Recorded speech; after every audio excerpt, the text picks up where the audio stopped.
Honourable Chairperson, sir, Madam, I stand today on behalf of my party, the All India Trinamool Congress, to speak on the 75th anniversary of our Constitution. A Constitution that is not merely a book, but indeed the life and the soul of our nation. Almost 75 years ago to the day, on the 25th of November 1949, Baba Saheb Ambedkar reminded us we must observe the caution which John Stuart Mill has given to all who are interested in the maintenance of democracy, namely, not to lay their liberties at the foot of even a great man or to trust him with powers which enable him to subvert their institutions. This nation was made by great men and women, but the real challenge before us today is ensuring that no one man should believe he's greater than the nation and that he is above the principles of the Constitution. Today, as I stand to participate in this historic debate, let me start with a short, yet very apt nazm by the poet Dr. Hilal Farid. I trust the truth and the irony in his words will not be lost on anyone. Mubarak ghadi hai, kal sach dhaj kar, makeup rach kar, खूब जच कर देखो उसका मंच पर आना, किताब संविधान की आंखों से लगाना और फरमाना, मैं शीश को झुकाकर इस किताब को मन में बसाकर ईश्वर की शपथ लेता हूँ। रात ढलने दीजिए, दिल बदलने दीजिए, कल तलक ये बेवफा सितमगरों का बादशाह सब भूल जाएगा, नफरतें उगाएगा, दूरियां बढ़ाएगा, रोज संविधान की धज्जियां उड़ाएगा। मगर जो आज महफिल सजी है यही मानती है कि हीरो वही है, मुबारक घड़ी है। For the past 10 years, a very large number of people in this country have felt that Samvidhan khatre mein hai. Our constitution is in danger. As responsible public representatives, it is imperative that we actually put this to the test and check if this is just fear-mongering by us, as the ruling party would have us believe, or indeed is the constitution framework imperiled. As Professor Tarun Khaitan explains, there are three broad tests to check if the political executive is constitutionally accountable. Three checks for the country to remain democratic over time. So let's see how our country is faring on these three checks. The first is direct electoral accountability to the people. The second, there is accountability to the judiciary and other fourth branch institutions. And third, there is accountability rendered by the media and civil society as watchdogs of the citizenry at large. The ruling party has the right to influence policies over a large range of matters. You cannot take away that prerogative, but it cannot usurp power in a way that kills constitutional rights for the rest of us. This government, this ruling party, when confronted with this charge, uses only one defense. What about Mrs. Gandhi's emergency? Yes, that was a full frontal attack on democracy. No question about that. But we saw it for what it was. This government's modus operandi has been indirect and creeping, an incremental systemic assault for the past 10 years. The Modi government has consistently sought to erase the distinction between the party and the state by undermining and capturing all the mechanisms that seek executive accountability. It is killing our constitution by 1,000 cuts. I'm going to point out a few of the particularly bloody cuts. In the first test, democracies seek electoral accountability from the political executive. Measures such as electoral manipulation, voter disenfranchisement, biased campaign finance over time give the ruling party an unfair advantage. Voter disenfranchisement has reached epic proportions in India. In the past general elections, as well as in the recent by-polls in many BJP-ruled states, there were widespread, documented, caught on television cameras, caught on mobile phones, instances of voter suppression, from names missing to electoral rolls, by police used to threaten, beat and intimidate voters. We saw it in Rampur, we saw it in Sambal. Entire localities were being forced to stay home. Another aspect is the largely targeted exclusion of a hated minority by a prejudiced majoritarian state, creating a whole section of second-class citizens whose rights are less equal than others. This government brought in a discriminatory Citizenship Amendment Act that is openly violative of the fundamental right to equality before law. All the BJP state governments are competing with each other in bulldozer justice, demolishing homes, usually of minorities, without due process of law. I had to go to the Supreme Court to get a stay on the unconditional and on the unconstitutional order of the UP government, demanding that minorities, that Muslims, put identifying markers on their eateries in shops during the Kawad Yatra. This is blatantly a violative of Article 15. Let us move on to campaign finance now. In 2014, both the BJP and the Congress were held liable for illegally accepting foreign contributions. In response, this government retrospectively amended the Foreign Contribution Regulatory Act (FCRA) 2010 to narrow the definition of a foreign company and thereby remove the illegality with retrospective effect. This was done surreptitiously. The Act of 2010 was not amended by a separate bill. It was done via clauses slipped into the Finance Act 2016 and the Finance Act 2018.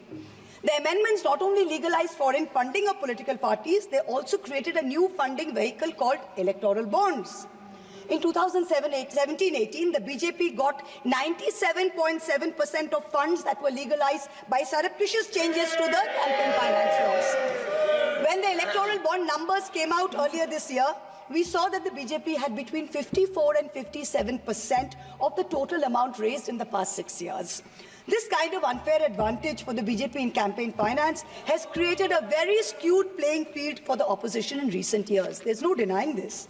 The use of the government funds to promote BJP and to promote Modi ji's political branding in the run-up to the elections, Modi ji ki guarantee, Modi ji ka parivar, creates a media blitzkrieg that few smaller parties can match.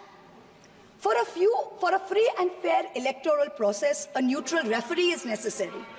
So in addition to electoral accountability, our constitution lays down a second check of institutional accountability, where the government is scrutinized by the judiciary and by various fourth branch institutions, such as the Election Commission, the Vigilance Commission, a human rights watchdog, an anti-corruption body.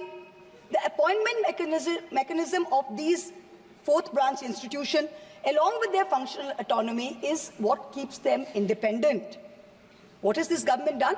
This government willfully defied the spirit of the Supreme Court ruling on the Election Commission's independence by replacing the Chief Justice of India on the selection committee with a government-appointed minister. So you have a 2-to-1 majority. Prior to Modi ji becoming Prime Minister, how often did we hear of an election commissioner not filling their full term? Ever since this government has come in, 2 election commissioners have inexplicably quit before their terms have ended. The 2024 elections saw egregious violations of the Model Code of Conduct by the BJP, and specifically by the Prime Minister, which an eager and compliant commission blatantly ignored. But even the smallest violation by an opposition party saw the ECI taking prompt, stringent action. For free and fair elections, just like justice, must not only be done, but must also be seen to be done. So public trust in democracy has to be restored by this election commission. We've jokingly started calling it the Modi ji Code of Conduct. Other institutional bodies have been similarly compromised. Appointments to the National Human Rights Commission have been widely criticized, especially of Justice Arun Mishra and others close to the establishment. This is a judge who, while in office, heaped praise on Modi ji, calling him an international visionary who thought globally and acted locally.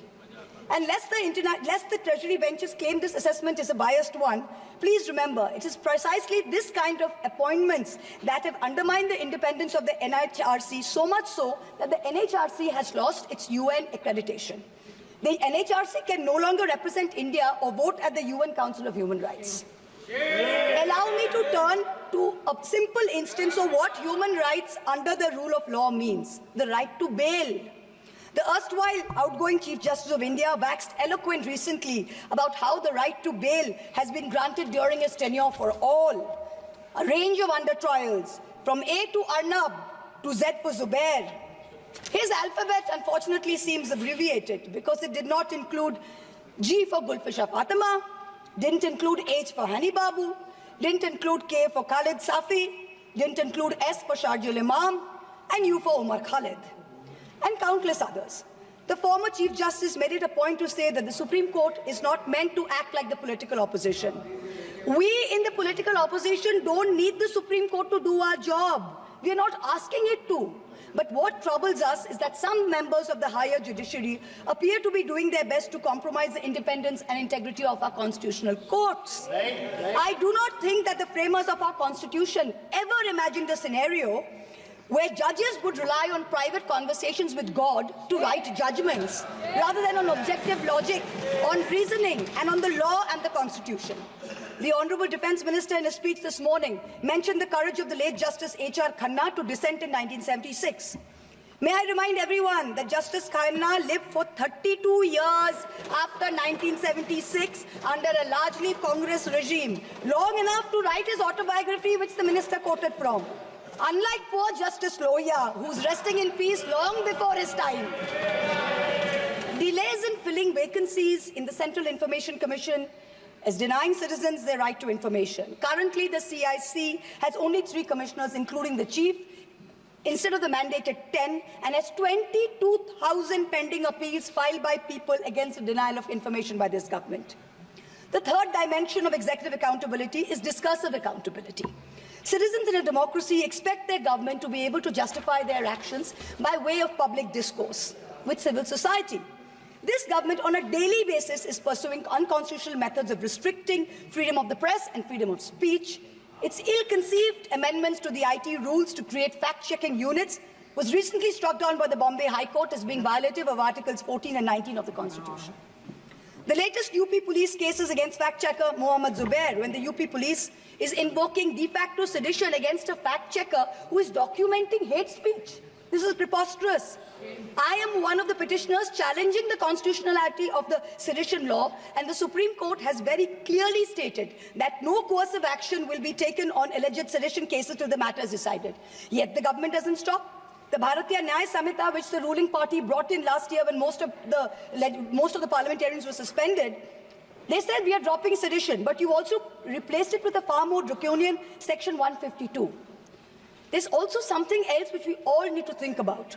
The BNS for the first time adds terrorism as a punishable offence and defines it as an act that intends to threaten the unity, integrity and security. So the crime of terrorism is no longer anchored in an actual act. It's anchored in an intent or a thought. This means that from now onwards, the parents of disappearing Kashmiris or disappearing Manipuris who are protesting peacefully in a park can be accused of being terrorists. What they do or do not do in that park while they assemble is besides the point. As long as a police officer is convinced that they have the intent to do something, they can be terrorists. This makes terrorism a thought crime. Madam Chairperson, this is closer to the letter and spirit of the dystopian reality in George Orwell's 1984 than it is to the Constitution of India. Let me turn to how the policy of 1,000 cuts has damaged our institutions. Institutions like the Enforcement Directorate and the CBI have turned into extortionist departments for the government. 14 political parties approached the Supreme Court against the coercive criminal actions of these two agencies. 95% of cases by these two agencies are against opposition politicians. Since 2014, 25 opposition leaders facing corruption have crossed over to the BJP. 23 of them have got reprieves. 3 cases are closed. 20 cases are stalled. For years, the CBI was used to put pressure on NDTV and its promoters via a bogus case. Now that the channel's been captured, it's been sanitized, CBI says that there was never any case to start with. Airports and large infrastructure have been captured by crony capitalists by similar misuse of the ED and the CBI. In a cooked-up case against me, the CBI is wasting precious time and resources looking for a scarf and lipstick that a friend gifted me. These actions have cost India the first ever human rights violation by the Interparliamentary Union in Geneva, the global body governing all national legislatures. After the abrogation of Article 370, there has been a flagrant crackdown of the constitutional rights of the people of Kashmir. Free speech and movement have been hampered. Passports cancelled without any pending cases. Never heard of it. Manipur, an integral part of the Union of India, seems to have a complete breakdown of constitutional machinery. The failure of governance is stark.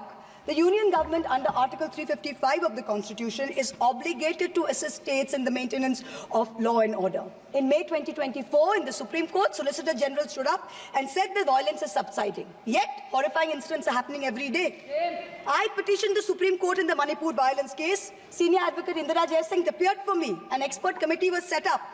But then after 27 or more hearings, there is no relief, there is no justice yet. Time constraints don't allow a more in-depth analysis, but it is crystal clear that this political executive for the past 10 years has systematically eroded democracy. It failed spectacularly on all three tests of constitutional accountability laid out by Professor Khaitan. Our constitution is bleeding from 1,000 cuts. Samvidhan khatre mein zarur hai. The need of this hour is to ensure that the idea of India survives in its purest form. This burden is heavier on some of us than on others. The judiciary and the media have a far greater responsibility in protecting our constitution than to normal citizens. History will not be kind to you, your lords and ladyships, if you falter. To every Chief Justice of India, past and present, I say this: yours is not to worry about your personal legacy. Yours is not to take directions from God. Yours is not to have a private family function turned into a televised circus with a political executive. The Constitution is your only God. The Constitution should be the only Atithi who should be in your home as your Deva. Attention-seeking divas do not leave legacies. Upholders and protectors of our basic sovereign rights will only be remembered. To the media, I say, you play a huge role in guaranteeing our democracy's survival. Live up to it. To taking a few liberties with Faiz Ahmed Faiz's immortal words, let me tell you. सब ताज उछाले जाएंगे, सब तख्त गिराए जाएंगे, बस नाम रहेगा संविधान का. In conclusion, I pay homage to the 17 women of India's Constituent Assembly who laid the path for all of us like me to stand here today. And I would like to remind us of Vijayalakshmi Pandit's words. Freedom is not for the timid. Protecting our constitution in these harrowing times requires courage. Let us rise to it. We will succeed. Jai Hind.